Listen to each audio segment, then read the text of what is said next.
সুজলা সুফলা শস্য শ্যামলা আমাদের বাংলাদেশ। এ মাটির জলে ফুলে ও ফসলে বেড়ে ওঠে বাংলার প্রতিটি প্রাণ। সে মাটির স্পর্শে এগিয়ে চলার প্রত্যয়ে দীপ্ত টেলিভিশনের কৃষি বহর আজ এসেছে পিরোজপুর জেলার প্রান্তিক কৃষকের কাছে।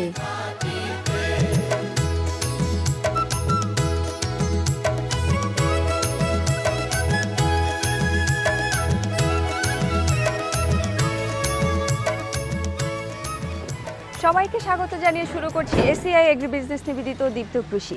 আজ আমরা এসেছি পিরোজপুর জেলার সৌরভকাঠি উপজেলার মুসলিমপাড়া গ্রামের বোম্বাই মরিচের আড়তে। এই আড়ত থেকে প্রতিদিন ঢাকা সহ বিভিন্ন জেলায় লক্ষ লক্ষ মরিচ সরবরাহ করা হচ্ছে। বোম্বাই মরিচের বিভিন্ন দিক আজ আমরা তুলে ধরবো এসিআই এগ্রি বিজনেস নিবেদিত দীপ্ত কৃষির আজকের পর্বে। পুরো অনুষ্ঠান জুড়ে আপনাদের সাথে আছি আমি মারুফা আইনিন। আমি এখন কথা বলবো এই আড়তের যারা কাজ করছেন তাদের সাথে। আসসালামু আলাইকুম। ওয়ালাইকুম আসসালাম। কেমন আছেন আপনি? এই আছি ভালো। আপনার নাম? আমার নাম মোহাম্মদ আব্দুল হক। আব্দুল হক। আচ্ছা ভাইয়া, আপনারা তো এখানে অনেক দিন ধরে এই আড়তটা না, প্রায় কত বছর হবে? 1980 সন হইতে। তো অনেক বছর হয়ে গেছে। হ্যাঁ, প্রায় অনেক যুগ বছর পার হয়েছে। করছে না। আগে ছিল কম, এখন দিনের দিন বাড়তেছে। আচ্ছা, তো এই মরিচগুলো আপনারা তো সরাসরি উৎপাদকের কাছ থেকে নিয়ে আসেন, মানে কৃষকদের কাছ থেকে নিয়ে কৃষকদের আসেন? সরাসরি এখানে নিয়ে আসে। কিভাবে ওখান থেকে নিয়ে আসেন? এরা নিয়ে আসে এখানে হাজার হিসাবে কেনা হয়। ওই হাজার গুণিয়া কৃষকরা বাড়ির থেকে হাজার গুণিয়া এখানে নিয়ে আসে।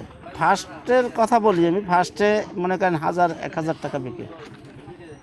আবার শীতের সিজনে যেই মরিচটা হয় ওইটা 1000-3000 টাকা, 2000 টাকা, 1000 টাকা এরকম আস্তে আস্তে নামতে আসে। তো আপনারা এখান থেকে আবার অন্য জায়গা তো বিভিন্ন জেলায় আপনারা সরবরাহ ঢাকা, করছেন? চিটাং, এরপরে বিভিন্ন জেলায় চলে যায় আর কি। তো আপনারা এখান থেকে কিভাবে এটা সরবরাহ করছেন, কিভাবে? এটা করছি, এটা গ্রেড হইতেছে। মনে করেন এই একটা গ্রেড, এরপরে এই একটা গ্রেড, এই দ্বিতীয় গ্রেড, এই ফার্স্ট গ্রেড, এই লাস্ট গ্রেড, এই মনে করেন এই গ্রেড, এই এক গ্রেড, দ্বিতীয় এই এলে গুড়া, এটা ছোট সাইজের। আচ্ছা, এখানে নিয়ে আসার পর আবার বাছাই হয়, বাছাই করে 3টা ভাগে ভাগ করা হয়। তাই এই 3টা ভাগে তো তাহলে দামও আলাদা আলাদা হয়। এইটা হলে বড় 1 নম্বর গ্রেড। ফার্স্ট সেকশনের ধরেন এইটা 100 টাকা সব বিক্রি হচ্ছে এখন। এইটা হইতেছে 50, এইটা হচ্ছে 20-25 বিক্রি হইতেছে এইরকম। আচ্ছা, এটা হচ্ছে বর্তমান মূল্য? বর্তমান এখানের মূল্য না, ঢাকায় বিক্রি হইতেছে। আর এখানের মূল্য হইলে এখন মনে করেন এইটা 25-30 টাকা শ কেনা বেচা হয় এখন বর্তমানে। আর একটা মরিচ আছে এইটার মূল্য সবথেকে বেশি, বুঝছেন? এইটা মনে করেন এখন 70-80 টাকা সবকে, এইটা 200 টাকা বেচা যায় মাটি। আবার এর ছোটটা আবার কম দামে বিক্রি করতে হয়, বুঝছেন? এটা তো সুন্দর একটা স্মেল আছে, দেখি ওটা কোনটা, কোন জাতের? এইটা হইলো কামরাঙ্গা বলি আমরা, অন্য জায়গায় অন্য কিছু বলে। আর এইটা হইলো দেশি বোম্বাই, আর এইটা আছে লতা বোম্বাই, যাতে এইটা একটু খুব ঘ্রাণ। আচ্ছা, ওইটা সবচেয়ে ঘ্রাণ ভালো। এই তো ওটা চিকুন, তো এই জন্য ওই সবাই আগ্রহ করে না। এটা একটু দেখতে সৌন্দর্য দেখায়, এই জন্য এটার একটু আগ্রহটা বেশি। চাচা বিক্রি তো করেছেন আজকে? বিক্রি করছি, এখন পর্যন্ত তার রেজাল্ট রাখতে পারি না। প্রতিদিন এখান থেকে মনে করেন 4 লক্ষ মরিচ দৈনিক পাঠাইতেছি। এই যে আপনারা যে সবুজ কাঁচা মরিচটা যে বোম্বাই মরিচটা যে পাঠাচ্ছেন, তো রাস্তায় কোনো রকমে যদি একটু দেরি হয়ে যায় মরিচটা তো ক্ষতি হয়ে যায়। হ্যাঁ, এই মরিচটা বিক্রি করছি 1 টাকা পিস, এইটা আমার অনেক সময় 8 আনা পিস বিক্রি করা লাগে। ওই ফেরিতে যদি আমরা জামে পড়ি তখন তো লেট হয়ে যায় আমার যাতায়াতে। ওই সময় আমরা বিরাট একটা বিপদে পড়ি। তা আপনি কি এই আড়তে একাই আড়তদার? না, আমার সাথে আর 2-1 জন আছে আর কি। আর তো সবই কাজের লোক আছে। তাদের কারোর সাথে কথা বলতে পারবো? হ্যাঁ, পারবেন। এদিকে একজনের সাথে বললেই চলে। আচ্ছা, আসসালামু আলাইকুম। ওয়ালাইকুম আসসালাম। ভালো আছেন? হ্যাঁ, ভালো আছেন আপনি? জি, ভালো আছি। ভাই, আপনি প্রতিদিন এখানে কাজ করেন? হ্যাঁ, এখানে কাজ করি আপনার প্রতিদিন। কাজটা কি করেন? এই মরিচ গ্রেড করি, ছোট বড় পাকা এগুলো আলাদা করি। প্রতিদিন কেমন মজুরি পান? প্রতিদিন 350 টাকা মজুরি। আচ্ছা, তো এইটা কি আবার কমে বাড়ে এরকম হয় কিছু? হয়, চাপ যখন একটু বেশি থাকে মরিচের তখন হয়তো মালিক আমাদের কিছু বাড়িয়ে দেয়, আবার যখন কম থাকে তখন একটু কম দেয়। আচ্ছা, তো এই যে আপনি যে মজুরিটা পান এখানে বাছাই করে, এই মজুরিতে কি আপনার সংসার চলে? হ্যাঁ চলে মোটামুটি কোনো রকম আর কি। কোনো রকমের চলে। আর আর কিছু করা হয় নাকি এই যে এগুলোই করা হয়? না এগুলোই করা হয়। এগুলোই করা হয়। আচ্ছা, তো আপনাদের সাথে অনেকটা সময় কাটালাম চাচা, আপনার অনেক ধন্যবাদ সময় দেওয়ার জন্য। ভালো থাকেন আপনি। আচ্ছা ভাইয়া, ভালো থাকেন। আচ্ছা। এই গ্রামে প্রায় 25 হেক্টর জমিতে বোম্বাই মরিচ চাষাবাদ করে এখানকার কৃষকরা বেঁচে আছে এবং তাদের জীবিকা নির্বাহ করছে। আমরা এবার চলে যাব একদম গ্রামের ভেতরে, সেখানে গিয়ে একজন প্রান্তিক কৃষকের সাথে আমরা কথা বলবো।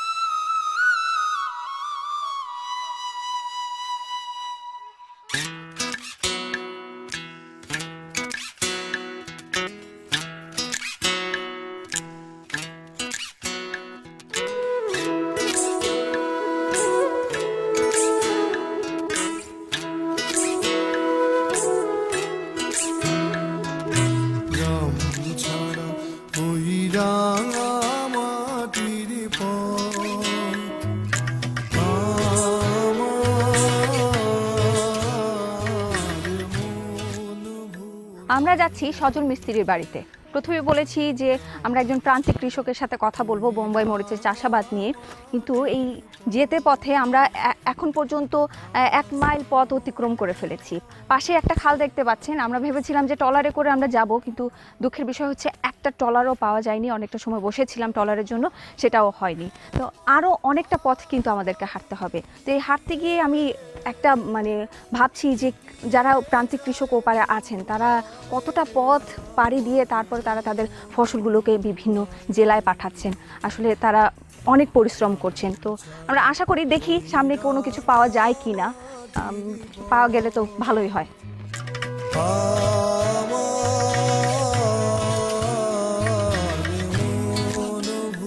নমস্কার দাদা। নমস্কার। আপনি সজল মিস্ত্রি? হ্যাঁ আমি সজল মিস্ত্রি। আচ্ছা, আমরা দীপ্ত টেলিভিশন থেকে এসেছি। আমি জানি যে আপনি বোম্বাই মরিচের চাষাবাদ হ্যাঁ। করছেন, তো সেটা আপনার কাছ থেকে জানার জন্য আসছি যে কিভাবে চাষাবাদ করছেন। আচ্ছা, ধন্যবাদ। ওনারা আমার মা আচ্ছা। আর এই স্ত্রী। চাচি ভালো আছেন? হ্যাঁ ভালো আছি ভাই, আমি বেশি ভালো নাই। আপনার দাদা মারা গেছে আজকে 13 দিন। আমি কি ভালো থাকতে পারি? কারণ আচ্ছা, না সবাই তো একদিন চলে যায় চাচি। হ্যাঁ, কেউ কি তো আর করবো, থাকবে আমাকে না। ভাগ্য নেই। আজকে আপনারা থাকতে পারে, আজকে কত ফুর্তি হইতো, কত আনন্দ হইতো। এই আনন্দটা আজকে আমাকে নাই। এখন কি করবো? কারণ কি আর করা চাচি, প্রার্থনা করেন যেখানে থাকে ভালো যেন থাকে। হ্যাঁ। আচ্ছা বৌদি, ভালো আছেন? জি ভালো আছি। দাদা, এই যে চাচি এবং বৌদিকে নিয়ে যে কাজ করছেন, আমি দেখছি যে বোম্বাই মরিচ শুকাইতে দিচ্ছেন, এটার কারণ কি? কারণ এই বীজটা রাখতেছে, আটি খুলে রাখতেছে এখন। আচ্ছা, এখানে বীজ সংগ্রহ করা হচ্ছে। হ্যাঁ, তো এই বীজটা সংগ্রহ করার পদ্ধতিটা কি? প্রতিটা এইভাবে আমরা কাইটটা তারপর আটি বাইক করি, এদের কাছে দিই। এরা শলা পিছা থেকে শলা দিয়ে বাইর করে আটি। আচ্ছা, বার করার পরে এটা আমরা জলে নিয়ে ধুই, যেন মরিচটা আর আটিটার ভিতরে ঝাল না থাকে। আচ্ছা। ঝালটা কমলে পর তারপর আমরা রোদে দিই। কেন ঝালটা থাকলে কি কোনো সমস্যা? মরিচের বীজ ঝাল থাকতেই পারে। বীজ জ্বালাইতে চাই না। আচ্ছা, এটা ধুইতে হয়। ধোয়ার পর কতদিন পর্যন্ত শুকাতে হয়? এটা 2 দিন কি 3 দিন, বেশি করা রোদে না, হালকা রোদ। শুকাইতে হবে। তো এই যে বীজটা তো আপনি মরিচ থেকে সংগ্রহ করছেন, হ্যাঁ। তো এটা কোন সময় এই বীজ সংগ্রহের জন্য মরিচটা একদম সঠিক সময়? যখন পহেলা মরিচ হয় তখন না, তারপর মাঝামাঝি যখন মরিচটা আসে তখন রাখতে হয়, কারণ ওই সময় মাটিটা পুষ্টি হয় ভালো আমাদের। বীজটা সংগ্রহ করার সময়টা কখন? প্রথম কয়েকবার তো বিক্রি করে দেন। হ্যাঁ বিক্রি করে দিই, তারপর মাঝামাঝি ওই সময় বীজ রাখতে হয় আমাদের, কারণ ওই সময় আটিটা পুষ্টি হয় আমাদের ভালো। কতদিন সময় লাগে, মানে বীজটা তোলার জন্য কতটা সময় লাগে? 20 থেকে 15 দিন, বেশি লাগে না আর কি, বেশি সময়। বীজটা নেওয়ার পরে এটা কি এই যে সংগ্রহ করছেন, এটা কি নিজের জন্য করছেন নাকি আবার বিক্রিও করেন? আর নিজের জন্য, আমি বিক্রি করি না। আচ্ছা, এবার একটু বৌদির সাথে কথা বলি। বৌদি কি নতুন বউ নাকি? না, আমি নতুন। আমার 4 বছর হয়ে গেছে, বিয়ে হয়ে গেছে। 4 বছর হয়ে গেছে, তাহলে তো ছেলে মেয়েও আছে। একটা ছেলে একটা মেয়ে। একটা ছেলে একটা মেয়ে, বয়স কত ওদের? মেয়ের বয়স 3 বছর, ছেলের বয়স 1 বছর হয়েছে। আচ্ছা, তাহলে আর 1 বছর হলেই তো মেয়েকে স্কুলে ভর্তি করে দেওয়ার সময় হয়ে আসবে। ছেলে মেয়েকে নিয়ে কি স্বপ্ন দেখেন, কি হবে তারা? ওদেরকে নিয়ে লেখাপড়ার শেখাবার ইচ্ছা আমাদের আছে। আচ্ছা, খুব ভালো, খুব ভালো। স্বপ্ন দেখতে হবে ছেলে মেয়েকে নিয়ে। চাচি, এবার আপনার কাছে একটু আসি। আপনাদের যে উঠানের আশেপাশে একটু জায়গা আছে, ওই জায়গায় কি কোনো ধরনের শাকসবজি মানে বোনা হয় কিনা, হাঁস মুরগি পালন করেন কিনা? হয় আমার সব করা, কৃষি পাতা করা হয়, একটা হাঁস মুরগি পালি, আমার গরু আছে, তারপর আমার এই ডাইল আছে, ধরেন মরিচ আছে, আমার সব কিছু বেতাই আমার আছে। আচ্ছা, তাহলে তো বাজার থেকে সব কিছু আনা লাগে না? আমার কিছু বাজার দিয়ে তো কিছু না, আমার লেগে বাজার দিয়ে আমার মাছ আনলেই হয়। হ্যাঁ, মাছও আমার পুষ্কিনিতে আছে। চাচি, আশা করি আপনারা সবাই মিলে অনেক ভালো থাকেন। দাদা, আপনি কত বিঘা জমির উপরে বোম্বাই মরিচ চাষ করছেন? 3 একরে আছে। 3 একর। হ্যাঁ। আচ্ছা, তাহলে চলেন আপনার খেতে আচ্ছা, চলে চলেন যাই। এদিকে, এই থেকে চলেন। আচ্ছা চাচি, তাহলে আসি। হ্যাঁ, ভালো থাকেন। ভালো থাকেন।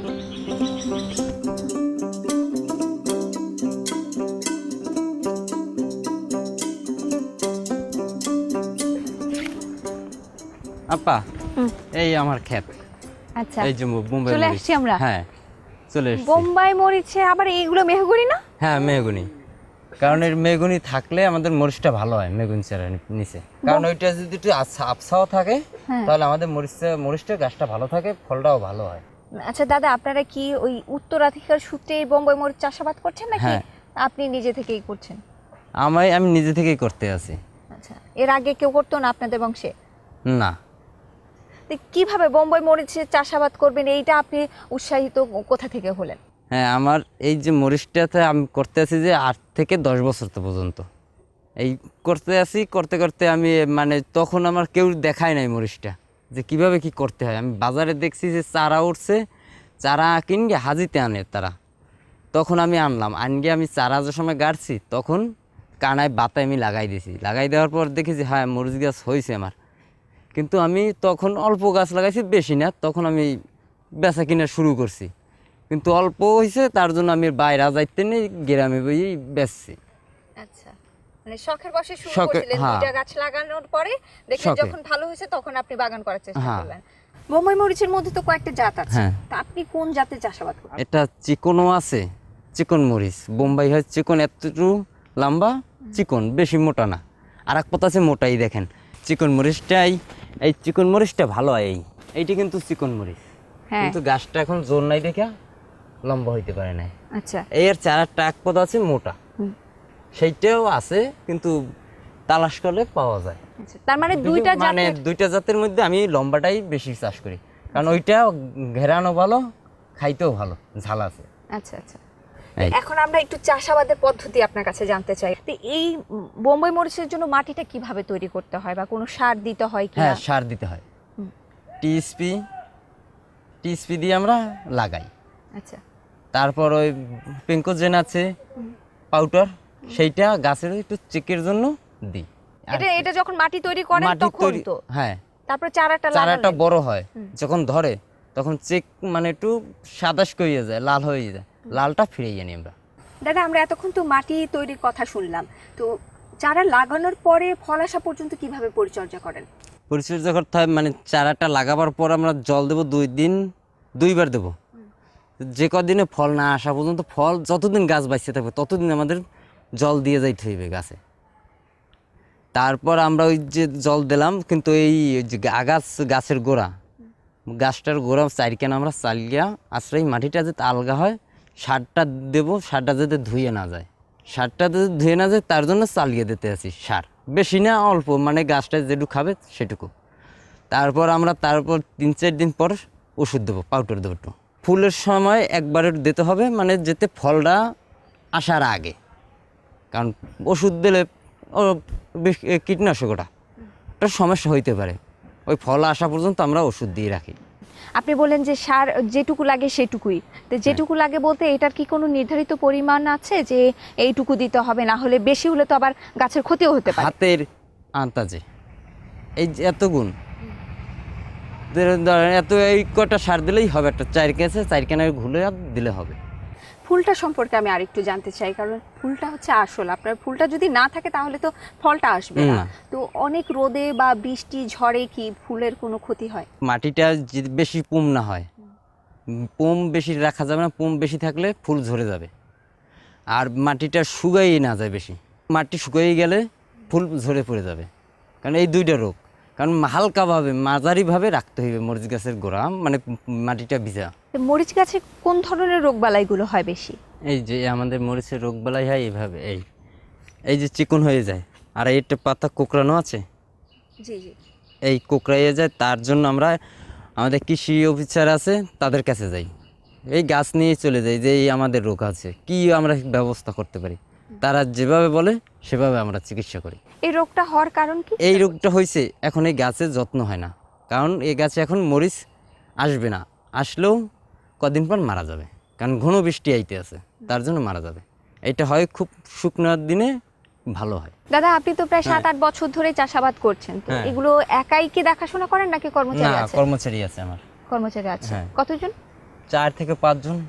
4 থেকে 5 জন। তো এই 4 থেকে 5 জন কর্মচারীকে তো মজুরি দিতে হয় বা হ্যাঁ। বেতন দিতে হয়, এবং বাগানের একটা খরচ আছে, চাষাবাদে বিভিন্ন ধরনের খরচ আছে। এই সব খরচ মেটানোর পর কেমন লাভ থাকে? আমার ধরেন একটা গাছে প্রতি 20 টাকা খরচা হয়, 20 টাকা যে আমার 30 টাকা নিচে থাকে, 50 টাকা বিক্রি হয়, 20 টাকা খরচ হয়, আর 30 টাকা আমার থাকে। আচ্ছা আচ্ছা। তো এইভাবে আপনার বছরে কেমন লাভ থাকে? বছরে ধরেন যে আমার যে 3.5 বিঘা 6 লাখের নাকান হয়। 6 লাখের মতো হ্যাঁ। থাকে। আর পাশাপাশি তো আপনি নার্সারিও করেন, এই যে নার্সারি আছে, হ্যাঁ, গাছ স্যার। দেখা যাচ্ছে। হ্যাঁ। তো এখানে কি কি গাছ আছে আপনার? আমার রেন্টি আছে, মেহগুনি আছে, চাম্বল আছে, বিভিন্ন ফল পাকড়ার চারা আছে। দাদা, আপনি অনেকটা সময় দিয়েছেন আমাদেরকে, হ্যাঁ। আপনাকে অনেক ধন্যবাদ। আমরা আচ্ছা। আশা করি আপনি আরো সফল হন। আচ্ছা, আপনাকেও ধন্যবাদ। এই পর্যায়ে আপনাদের জন্য থাকছে আমাদের নিয়মিত আয়োজন এসিআই এগ্রি বিজনেস নিবেদিত দীপ্ত কৃষি সংবাদ।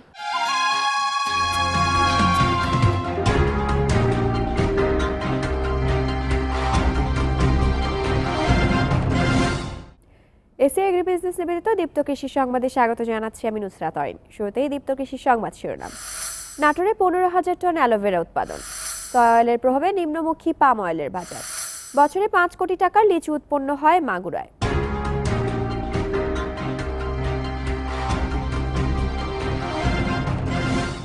শুনছিলেন দীপ্ত কৃষি সংবাদ শিরোনাম, এবার বিস্তারিত। চলতি মৌসুমে নাটোরের প্রায় 15,000 টন অ্যালোভেরা বা ঘৃতকুমারী উৎপাদন হচ্ছে। দেশের একমাত্র ওষুধি গ্রাম খ্যাত লক্ষ্মীপুর খোলাবাড়িয়ার প্রায় 1000 কৃষক শরবত বা জুস, ওষুধ এবং প্রসাধনীর এই উপাদান উৎপাদন করছেন। 1995 সালের দিকে এলাকার আফাজ পাগলা তার কবিরাজি কাজে ব্যবহারের জন্য নিজ উদ্যোগে ভেষজ উদ্ভিদের চাষাবাদ শুরু করেন। এরপর তা ছড়িয়ে পড়ে পুরো গ্রামে। নাটোর সদর উপজেলা কৃষি অফিসারের হিসাব মতে লক্ষ্মীপুর খোলাবাড়িয়াতে 140 প্রকার ভেষজ উদ্ভিদ জন্মে। এর মধ্যে অ্যালোভেরা ছাড়াও শিমুল মূল, অশ্বগন্ধা, মিশ্রি দানা এবং শতমূল প্রসিদ্ধ। ভেষজ উদ্ভিদের 140 হেক্টর জমির মধ্যে 65 হেক্টর জমিতে ঘৃতকুমারী বা অ্যালোভেরার চাষ করা হয়েছে। শিকাগো বোর্ড অফ ট্রেডে সয়া অয়েলের দাম কমেছে 1%। এর প্রভাব পড়েছে পাম অয়েলের বাজারে। গতকাল মালয়েশিয়ায় পণ্যটির দাম 6 মাসের মধ্যে সর্বনিম্নে পৌঁছে। বুরসা মালয়েশিয়া ডেরিভেটিভস এক্সচেঞ্জে আগামী জুনে সরবরাহের জন্য প্রতি টন পাম অয়েলের দাম গত মঙ্গলবার 0.7% কমে লেনদেন হয় 2,644 রিঙ্গিতে। লেনদেনের এক পর্যায়ে প্রতি টনের দাম নেমে যায় 2,643 রিঙ্গিতে, যা 14 অক্টোবরের পর সর্বনিম্ন। কুয়ালালামপুরের ব্যবসায়ীরা জানান, সয়া অয়েলের দরপতনের নেতিবাচক প্রভাব পড়েছে পাম অয়েলের দামেও। এছাড়া আর কিছুদিনের মধ্যেই মালয়েশিয়ায় পাম অয়েলের উৎপাদন, মজুত ও রপ্তানি সংক্রান্ত প্রতিবেদন প্রকাশ করবে মালয়েশিয়ান পাম অয়েল বোর্ড। এই প্রতিবেদনের অপেক্ষায় রয়েছেন ব্যবসায়ীরা। প্রতিবেদন প্রকাশের পরই পরিস্থিতি বুঝে পাম অয়েলের ব্যবসা সম্পর্কে সিদ্ধান্ত নেওয়া হবে। মাগুরা জেলার অন্যতম আবাদ হিসেবে লিচু পরিচর্যায় কৃষক ব্যস্ত সময় পার করছে। প্রতি মৌসুমে জেলায় 5 কোটি টাকার লিচু উৎপন্ন হয়। চলতি মৌসুমে গাছে গাছে লিচুর ফল ধরেছে। মাগুরা জেলার হাজরাপুর, ইছাখাদা, রাউতলা, নড়িহাটি, শিবরামপুর সহ বিভিন্ন এলাকায় বাণিজ্যিক ভিত্তিতে লিচুর চাষ হয়েছে। গড়ে উঠেছে বেশ কিছু লিচুর বাগান। এই সমস্ত এলাকায় 1000-এরও অধিক লিচুর বাগান রয়েছে। বোম্বাই ও চায়না 2 জাতের লিচুর বাগান গড়ে উঠেছে। বর্তমানে চাষিরা লিচুর বাগান পরিচর্যায় ব্যস্ত সময় পার করছেন। লিচু বাগান কেন্দ্র করে এই জেলায় প্রায় 5000 লোকের মৌসুমি কর্মসংস্থান হয়েছে। তারা লিচু গাছ পাহারা ও গাছ পরিচর্যা করা, লিচু পাড়া ইত্যাদি কাজ করে জীবিকা নির্বাহ করছে। বিভিন্ন এলাকা থেকে পাইকাররা গাছের ফলন দেখে আগাম গাছ ক্রয় করবেন। আগামী 1 মাসের মধ্যে লিচু বাজারে উঠবে। ঋতু বৈচিত্র্যতায় আমাদের দেশে নানা রকমের সুস্বাদু দেশি ফল উৎপাদন হয়। লিচুর অবস্থান আমাদের দেশে উৎপাদিত ফলের মধ্যে জনপ্রিয়তার শীর্ষে। এই বছর লিচুর উৎপাদনে ছাড়িয়ে যাবে বিগত বছরগুলোর রেকর্ড। সেই প্রত্যাশায় সবাইকে শুভেচ্ছা জানিয়ে শেষ করছি এসিআই এগ্রি বিজনেস নিবেদিত দীপ্ত কৃষি সংবাদ। ধন্যবাদ সবাইকে।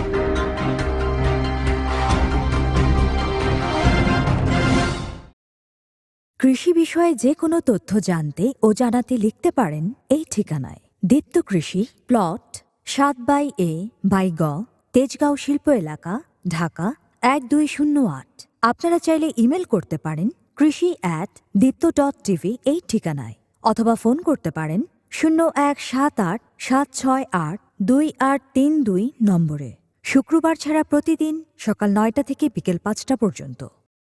আজ আমরা ছিলাম মুসলিম পাড়ায়। এখানকার বেশিরভাগ কৃষকই বোম্বাই মরিচ চাষাবাদ করে তারা তাদের জীবিকা নির্বাহ করছে এবং এই গ্রাম থেকে প্রতিদিন লক্ষ লক্ষ বোম্বাই মরিচ বিভিন্ন জেলাতে সরবরাহ করা হচ্ছে। আপনারা যারা বোম্বাই মরিচ চাষাবাদ করতে চান তারা সজল মিস্ত্রিকে দেখে উৎসাহিত হবেন। এই শুভকামনায় আজকের মতো এসিআই এগ্রি বিজনেস দীপ্ত কৃষি থেকে বিদায় নিচ্ছি। সবাই ভালো থাকবেন। খোদা হাফেজ।